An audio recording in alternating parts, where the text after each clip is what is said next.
Welcome. This is Dr. Anasuya Jagadevi Jagadeesan on a continuing short series of Hinduism and mental health, focusing today on Western versus Hinduism on humans and the minds. Now, here's an interesting question. When did the study of the mind occur?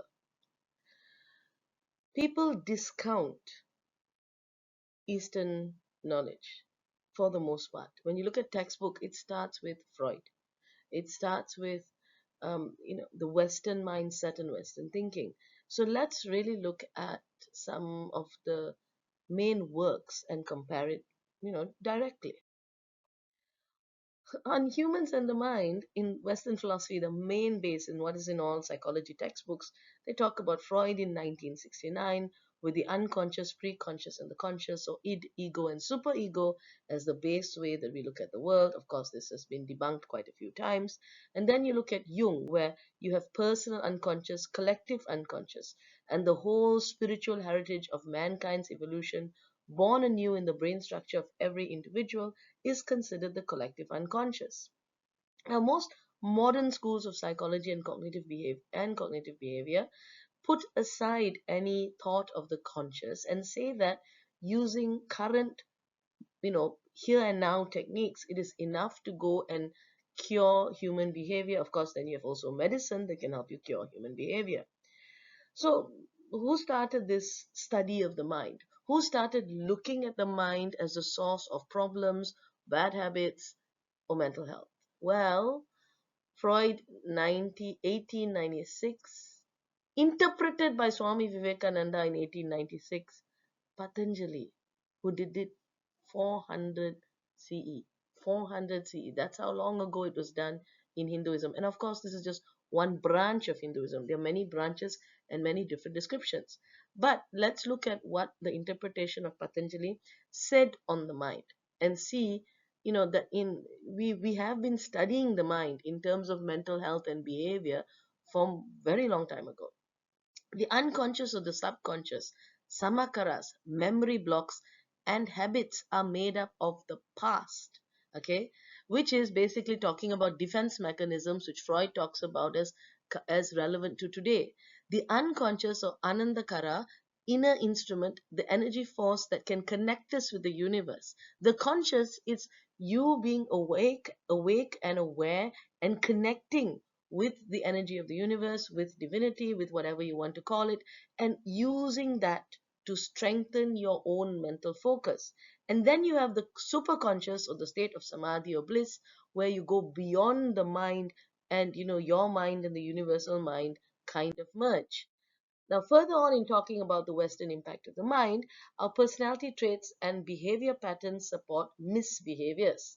The conscious mind can control their behavior, and we can reprogram the mind through channeling irrational thoughts and learning new habits, which is basically what you do in cognitive behavior therapy, one of the most common therapies used out there.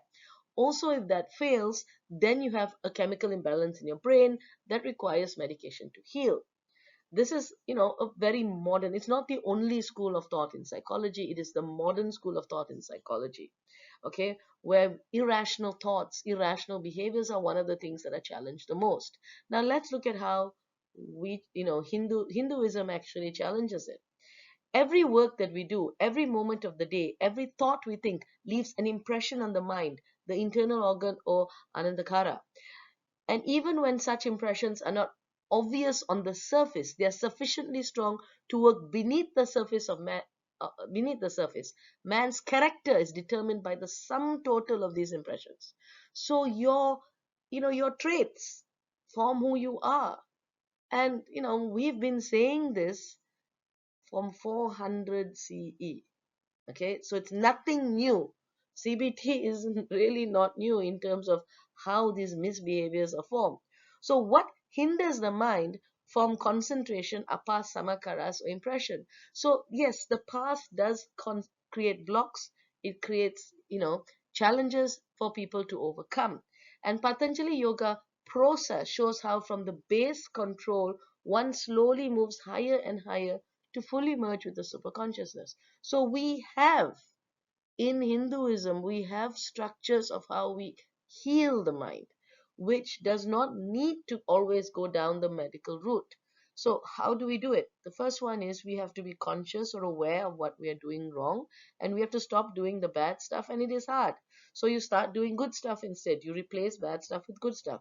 You keep calm and you develop control. So, even if you fail, you don't get angry with yourself, you don't lose your temper, you maintain your control. How do you maintain control? Regulate your breathing.